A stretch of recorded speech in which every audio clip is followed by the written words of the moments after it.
ይሄ ያገር ልማት ነው። እናንተ በዚህ ሁሉ አስፋልት አትሄዱበት። ጠቅላይ ሚኒስትሩ መቼም በዚህ ሁሉ አይዞርም።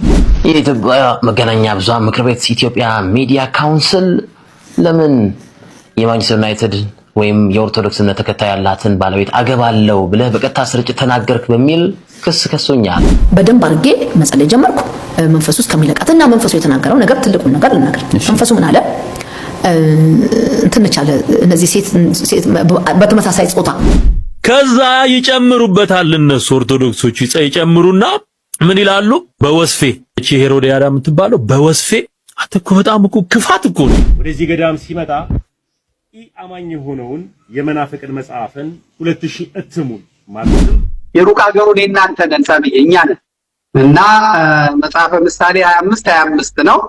በመንበረ ፓትርያርክ አሁን ደሳይ ተመልከት ደሳይ እነዚህና ሌሎች መረጃዎችን አቀናብሬ መጥቻለሁ። ተከታተሉኝ ዘንድ በአክብሮት ጋብዛለሁ። ሰላም ጤና ይስጥልን። እንዴት አላችሁ? እንዴት ቆያችሁ? ላይክ በማድረግ ከጀመራችሁ ምስጋናችሁ የላቀ ነው። ወደ መጀመሪያ ዝግጅቴ ከመግባቴ በፊት አጠር ያሉ መረጃዎችን ላስቀድም። ይህ የምትመለከቱት ሕፃን ልጅ እንግዲህ በአማራ ሳይንት ጥንታዊቷ አትሮኖስ ማርያም ገዳም በነበረው ጦርነት እንግዲህ ገና በሕፃንነቱ በ16 ዓመቱ የተቀጨ ዲያቆን ነው። ዲያቆን ክንፈ ርግብ አንዳርጌ ይባላል። ክንፈ ገብርኤል የክርስትና ስሙ። እንግዲህ ጦርነት ምን ያህል አውዳሚ እንደሆነ በተለይ ክርስቲያኖችን ኦርቶዶክሶችን ምን ያህል እየጎዳ እንዳለ ለማስታወስ ያህል ነው። አሁን ገጠር ሁሉ ገብቶ አጋጣሚ ትላንት ወደ ደብረ ብርሃን ነው። ከዚህ የተመሰረተው ልማት ደብረ ብርሃን ድረስ መስመሩ አስፋልቱ እየሰፋ ነው። ይሄ ያገር ልማት ነው። እናንተ በዚህ ሁሉ አስፋልት አትሄዱበት። ጠቅላይ ሚኒስትሩ መቼም በዚህ ሁሉ አይዞርም። የምንዞረው ደስ ብሎን የምንሽከረከረው እኛ ነን። እሳቸው ብዙ ኃላፊነት አለባቸው፣ ግን ለኛ ሁሉን ነገር አመቻችተዋል። የሚሸተን ነገር ሁሉ ቀርቷል። የሚያስለን ነገር ሁሉ የለም። ነገር ካላሰለን በስተቀር አሁን መንገዶች፣ ቆሻሻዎች ጠፍተው ተስተካክለዋል። ይሄን በጣም እናደንቃለን። እንደው ለማስታወሻ ያህል ይቀመጥ ለማለት ነው እንጂ አባት ካጣንማ ቆየን። አባት አተን መስሎኝ እንደዚህ ይሆን ነው። ይህ ሁሉ ውርጅብን፣ ይህ ሁሉ መከራ በሀገሪቷ ላይ በአጠቃላይ የመጣው ይህ ሁሉ ጦርነት አባት ቢኖርማ አባት ተረጋጉ ብሎ ያስታርቅ ነበረ፣ ያስማማ ነበረ። እንግዲህ በለው ያዘው ፍለጠው ለመወደድ ለማሽቃበጥ ፖለቲከኛ ሆኖ ከትንሽ ከትልቁ እንደዚህ ወጥንቅጥ ውስጥ መግባታችን ምን ሆነና አባታተን መስሎኝ። የኢትዮጵያ መገናኛ ብዙሃን ምክር ቤት ኢትዮጵያ ሚዲያ ካውንስል ለምን የማንቸስተር ዩናይትድ ወይም የኦርቶዶክስ እምነት ተከታይ ያላትን ባለቤት አገባለው ብለህ በቀጥታ ስርጭት ተናገርክ በሚል ክስ ከሶኛል። ኦርቶዶክስ ተዋህዶና የማንቸስተር ደጋፊ ካልሆነች አላገባት። እዚህ ጋር እንደኔ አንድ ያልገባን ወይም መቀበል ያልፈለግነው እውነት አለ ብዬ ነው ማስበው። እንግዲህ ዘመኑ ምንድነው? ዘመኑ እኮ ኦርቶዶክስ የምትሳደድበት ዘመን ነው። አለቀ። ስለዚህ ይህ ሰው ምናልባት የማንቸስተር ደጋፊ ካልሆነች አላገባም ቢል በቃ ላይከሰስ ሁሉ ይችላል። ለምን የኦርቶዶክስ እምነት ተከታይ ካልሆነች ብሎ ስላለ ብቻ ነው የተከሰሰው፣ ክስ የደረሰው። በቃ ሌላ ምንም ይሄ ነው ያ ነው ማለት አያስፈልግም። ቀጥታ ነው በቃ። የመጀመሪያው ነገር ሰው ፐርሰናል ጥያቄ ተጠይቆ ፐርሰናል ኦፒኒየኑ የራሱን መናገሩ ምን ክፋት ኖሮ ቅጣትና ደብዳቤ መጻፍን እንደፈለጋችሁ አልገባኝም። ይልቁንም ወደ ሌላኛው ጆሮን ጭው ስለሚያደርግ መረጃ ልውሰዳችሁ። ይህ የተመሳሳይ ጾታ ጋብቻ በሌላኛው ቸርች ተብዬ ወይንም ደግሞ የሃይማኖት ተቋም። እስቲ ቪዲዮውን እንከታተለው፣ ከዛን ተመልሰን እንመጣለን። የቸርቹ ስም ይለፈኝና እዚህ ምድር ላይ እዚህ አገር አገልጋይ ናቸውና አዲስ አበባ እሷ ታዋቂ ነች፣ ታዋቂ ሴት ናት፣ የምትታወቅ ሴት ናት። አንድ ትልቅ አገልጋይ የሆነ ሰው ቸርች ውስጥ በስክሪን በደንብ ነው የምትታየው። እጅ እየጫነች ያው ትጸልያለች እና ለህዝቡ እየጸለየች ህዝቡ እየተንቀጠቀጠ ነው የሚቀበለው። በቃ ዋናው ሰውዬ ደግሞ ወደ ግራ ቆሞ ሃሌሉያ ምናምን እያለ እንትን ያደርጋል ማለት። ይሄ ማለት እኛው አገር እኛው ቤተክርስቲያን ታዋቂ ቤተክርስቲያን ነው ስሙ። ከዛ ስመጣ እሷ ትደውልልኝና ምን ትለኛለች? ሴቶች ይዤ ልመጣ ነው እና ታውቀኛለች እንግዲህ እና ቃታሉና ቀጥራታለሁ። ሴቶቹን ይዛ በመኪና ይዘው ሁሉም ሀብታም ናቸው። መኪና ይዘው ይመጡት። እኔም ከጸሎቴ ቤቴ ስመጣ እነሱም ሲመጡ እኩል በራችን በር ላይ ተገናኘን። እንግዲህ አገልጋይ ነች። መድረክ ላይ አንቀጠቀጠች ይገባል ነው ኮምለት መንፈስ ቅዱስ ገባ የሚታወቁ ሰዎች ናቸው። ስማቸውን በጠራ ሰው መነጋገሪያ የሚያደርገው ሰው እዚህ ቅርብንና አሁን እንደዚህ እንዲሁ ተሰውሮ ልናገረው። በደንብ አድርጌ መጸለይ ጀመርኩ። መንፈሱ እስከሚለቃትና መንፈሱ የተናገረው ነገር ትልቁን ነገር ልናገር። መንፈሱ ምን አለ? እንትነች አለ እነዚህ ሴት በተመሳሳይ ጾታ የሚገናኙ ይሉ ወይ ሴትና ሴት ማለት እንደሱ አይነት ናት እሷ። ስለዚህ ብዙ ሰዎች በቁጥር ነው የነገረኝ መንፈሱ ብዙ ሴት ልጆች እሱን ተካፍለዋል፣ ያንን መንፈስ ተካፍለዋል። እና በጣም ከባድ ነበር ያ ነገር እና በጣም እኔ አዘንኩ በነገር በጣም ደነገጥኩ። ያ ሁሉ ህዝብ ያሳዝናል። ያ ሁሉ ሴት ከዚህ መንፈስ ተካፋይ ሆነ እና ታገኛቸዋለች እንዴ? ብዙዎቹ ታገኛቸዋለች እንደ ሚስት እሷ እንደ ባል ሆነች እኮ በቃ እነሱ እንደሚስት ነው። እሷ ውስጥ የገባው መንፈሱ ወንድ ነው። ከዚያ ሌሎችን ሴቶች ደግሞ እንደ ሚስት አርጎ ይጠቀማል። ዋው! እንግዲህ እንደሚታወቀው የትኛዋ ቸርች ናት የተመሳሳይ ጾታን ጋብቻ ስታበረታታ የነበረችዋ የሚለው መረጃ በአሁኑ ሰዓት በአንድም በሌላ የምናውቀው ነው። ስለዚህ እዛ ቤት ውስጥ ያላችሁ እዛ ቸርች ውስጥ ያላችሁ ምናልባትም ምእመናን ፓስተሮቻችሁ ምን እያደረጉ እንዳለ ወይንም ደግሞ መሪዎቻችሁ ምን እያደረጉ እንዳለ በታስተውሉ እንደው ልቦናውን እግዚአብሔር ከሰጣችሁ። ስለዚህ ያያችሁ የማታዩ እየሰማችሁ የማሰሙ እባካችሁ እንደው መልካሚቱን መንገድ ምረጡ ለማለት ያህል ነው። እንግዲህ ወንድሞቻችን እህቶቻችሁ ናችሁ።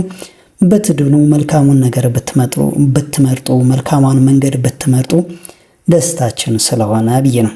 ቸርች ውስጥ ብቻ አይደለም የሆነ ነገር በሚጸልዩ ሰዎች መንፈስ ቅዱስ ተሞልተናል በሚሉ ቀኑን ሙሉ ኢየሱስ ኢየሱስ እያሉ ስሙን በሚጠሩ ነቢያትና ፓስተሮች ነው ይሄ የሆነው። እንግዲህ ተመልከቱ ሴት ምን አይነት ጉድ ነው ይሄ ነገር! በጣም እጅግ በጣም አሳሳቢ ነገር ነው።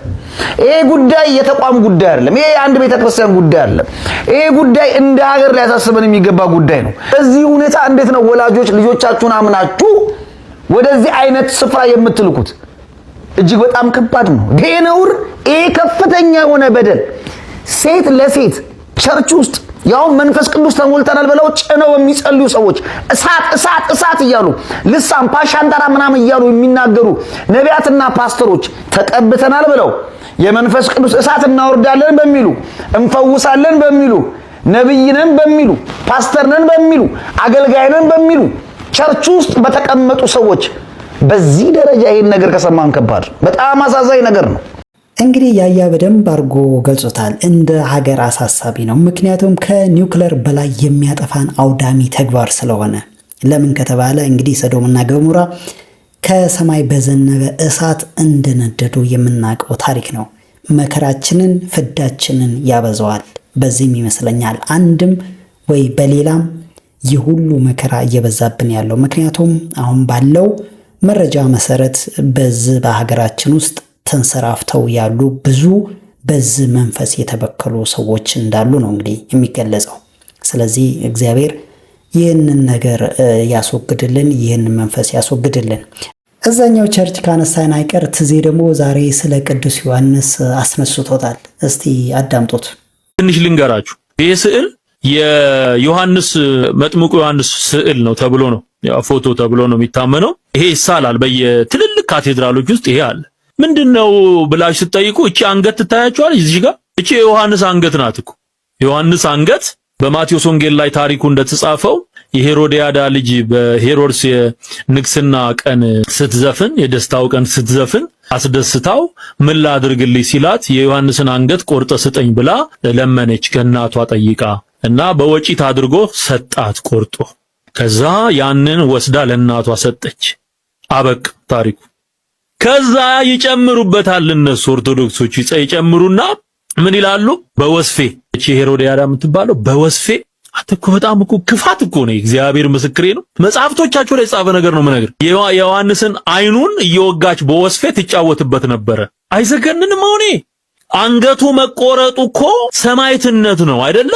በቂ ነው። በቃ መከራ ማጽናት በነ ጊዮርጊስ የጀመሩትን ያንን ሐሰት 7 ጊዜ ሞቶ ተነሳ ይላል። በደብረ ይድራስ ተራራ ላይ ፈይተው በተኑት ይላል። ጊዮርጊስ እኮ ራሱ ሰውየው ቢመጣና የመስቀል ጦርነት የሚባለው ላይ ተሳትፏል የሚባል አንድ ወታደር እንደነበር ነው የሚነገረው። እኔ ትዜ ከቀሎቹ ይልቅ ሆን ብሎ የሚበጠብጥና ትኩረትን ለመሳብ የሚያደርገው አይነት ነው የሚመስለኝ።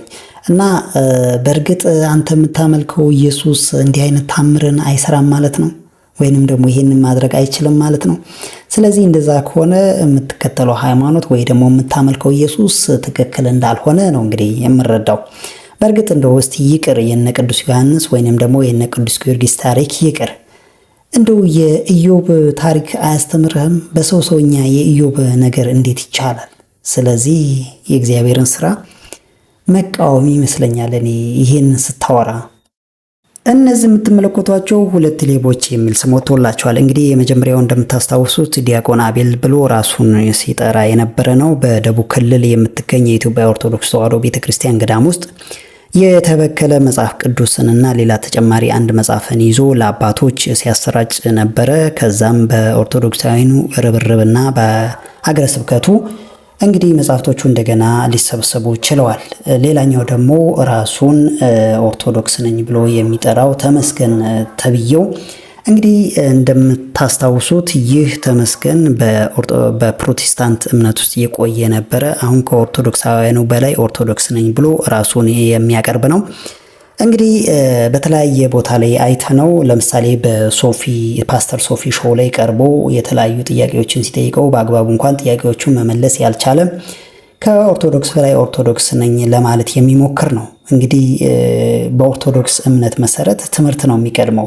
በደንብ ተምሮ እውቀት ሲኖረው ነው ስለ ኦርቶዶክስ መናገር መስበክ የሚችለው። እንግዲህ እሱ አቤል ተብዬው በሄደበት አቅጣጫ መጽሐፍ ቅዱስን ይዞ ለማሰራጨት እና ምክንያቱንም ሲያቀርብ ያየንበት ሁኔታ ነው ያለው። ይህንን ደግሞ እሱ የሄደበት ያው ይታወቃል ለገንዘብ እንደሆነ ነው አካሄዱ የሚያስታውቀው። እንግዲህ ይህንን አካሄዱን ደግሞ ወንድማችን አቤል እንደሚከተለው አጋልጦታል። እስቲ ተከታተሉት ወንድማችንን። ወደዚህ ገዳም ሲመጣ ኢአማኝ የሆነውን የመናፍቅን መጽሐፍን 2000 እትሙን ማለትም ኢየሱስ ክርስቶስን አእምሮ ያመዋል ብሎ በትርጓሜ የተጻፈ ምን ይላል? ኢየሱስ ክርስቶስን አእምሮ ታማሚ ነው የሚል መጽሐፍ ነው በዚህ ቦታ ላይ ያደረገው። ስለዚህ ይሄ መጽሐፍ መቃጠል አለበት ይላል። ይሄ ሰው ለኦርቶዶክሳዊነት ወይም ለገዳማዊ አባቶች አስቦና ቆርቆሮ ሳይሆን በቦታው ላይ የሄደው እሱም ደግሞ በተመሳሳይ በዛ ፌክ ዲያቆን አይነት ሙድ ገንዘብ ከኦርቶዶክሳውያን ለመስረቅ ነው። ለምን አልከኝ? የኦርቶዶክስ ቤተክርስቲያን በ2000 ዓመተ ምህረት ባሳተመችው በአቡነ ጳውሎስ ፓትርያርክ ዘመን ያሳተመችው መጽሐፍ ላይ ይህ እሱ የጠቀሰው የከሰሰው መጽሐፍ ጥቅስ በማርቆስ ወንጌል ምዕራፍ 3 ቁጥር 21 ላይ ልቡ ዘንጋ ብሏል የሚል ሐሳብን ያነሳል። ልቡ ዘንጋ ብሏል። ልቡ ዘንጋ ብሏል ማለት በጥሬ አማርኛ ምን ማለት መሰለ? ልበቢስ ሆኗል ብለው ኢየሱስን ዘመዶቹ ከሰሱት የሚል ሐሳብ ያነሳል። ኢየሱስን ልበቢስ ሆኗል ብሎ ከሰሱት። ይህን ትርጉም ከየት አመጣው? ከሳቴ ብርሃን መጽሐፍ ገጽ 49 ላይ ልበቢስ በሚለው ሐሳብ ላይ የነገሩትን የተማረውን የያዘውን ያሰበውን የሚረሳ የሚዘነጋ ልበቢስ የሚል ትርጉም ነው የሚተረጉሙ ይህው መጽሐፍ ማለት ነው። የ2000 ዓመተ ምህረት የኦርቶዶክስ ቤተክርስቲያን እሱ ይዞት ሄደው መጽሐፍ እትም ማለት ነው። እሱን ተውትና በ1980 ላይ የተታተመው የኢትዮጵያ ኦርቶዶክስ ቤተክርስቲያን ያሳተመችው 80ዱ መጽሐፍ ላይ እዛው መጽሐፍ ቅዱስ ማርቆስ ወንጌል ምዕራፍ 3 ቁጥር 21 ላይ ይህንኑ ጥቅስ ስታነቡት ዘመዶቹ ኢየሱስን አበደ ብለው አሰቡ። ያ ፌክ ዲያቆን ይዞት የሄደው አዲሱ መደበኛ ትርጉም ወይም የጴንጤ የተባለው መጽሐፍ ኢየሱስ ክርስቶስን የአእምሮ በሽተኛ አድርገው አሰቡት ሲል አብዷል የሚለውን እኛ በምንረዳው በዘመኑ ስስ ቋንቋ ለመጻፍ የተጠቀሙት ነው። አዎ አንዳንድ የኦርቶዶክስ ቤተክርስቲያን 66 መጽሐፍ የኔ ገዳም ውስጥ አይግባ ማለት ቤተክርስቲያኗ መብቷል። ግን ይህ ፌክ ኦርቶዶክስ ነኝ የሚል ገንዘብ ለመስራት ብቻ እናንተ መካከል ቁጭ ያለ ተመስገን የጌታ ልጅ የሚባል ሰውዬ በግል አካውንቱ ለዛ ነገር መፍትሄ ሆናለሁ ብሎ ገንዘብ አሰባስቦ የሄደው ለራሱ የግል የኪስ ጥቅም ሐሳብ እንጂ ኦርቶዶክስነት ውስጥ ከተወለዱት በላይ እኔ ቀናለሁ እያልክ የምታምቧቸር አስመሳይ የሆንክ ሰው አንተ ተመስገን የምትባለውም ሰው ሁለታችሁም ሌቦች ናችሁ። ኦርቶዶክሳውያን እንድትነቁ ያስፈልጋሉ። ፕሮቴስታንቶች ሆናችሁ የአቤል ዲያቆን የሚባል ሰውዬን ደግፋለሁ የምትሉም ሰዎች ጠንቀቅ እንድትሉ ነው ይህንን መልእክት ማስተላልፈው። እና አመሰግናለሁ ወንድማችን አቤል እንግዲህ ሰፋ ዘርዘር አድርጎ አቅርቦታል። እናም እነዚህ ሁለት ግለሰቦች ጥንቃቄ ሊደረግባቸው ይገባል ነው የመጨረሻ ነጥቡ። ወደ ሌላኛው ዝግጅት ስንገባ እንግዲህ ዛሬ ላይ ማለትም ትላንትና በመጋቢት 10 2018 ዓ.ም ለአዌ ገብረ መንፈስ ቅዱስ ዝቋላ ደብረ ከዋክብት ገዳም የገቢ ምንጭ ይሆን ዘንድ ትልቅ ህንፃ ሊሰራ ታቅዷል እና ይህ ህንፃም B+G+6 የሆነ ነው። እንግዲህ ይህ ህንፃ የሚሰራው በአክሊለ ገብርኤል አስተባባሪነት እንግዲህ ለዝም ህንፃ በብፁዕ አቡነ ሳዊሮስ በኢትዮጵያ ኦርቶዶክስ ተዋሕዶ ቤተክርስቲያን መንበረ ፓትርያርክ ጠቅላይ ቤተ ክህነት ዋና ስራ አስኪያጅ የደቡብ ምዕራብ ሸዋና የሸገር ከተማ አህጉረ ስብከት ሊቀ ጳጳስ ብፁዓን ሊቃነ ጳጳሳትና አባቶች በተገኙበት እንግዲህ የመሰረት ድንጋዩ እንደተቀመጠ ነው እንግዲህ መረጃውን እያየን ያለ ነው። በዚህ ዙሪያ ላይ በተለይም የአክሊለ ገብርኤል እንግዲህ አስተባባሪነት የምትለዋ ብዙ ነገርን ታስተምራለች። እስቲ ራሱ አክሊለ ገብርኤል ማለትም ዘመድኩን ማለት ነው ምን ይላል? ይሄንን ያው ብዙዎቻችን ማወቅ እንፈልጋለንና እስቲ ምን አለ የሚለውን ከሚቀጥለው ዝግጅት እንከታተል። እስቲ ይሄ እግዚአብሔር የሚመሰገንበት ነው። አክሊለ ገብርኤል ይላል። ሁላችሁንም ወክዬ ማለት እና ይሄ ደስ ብሎኛል።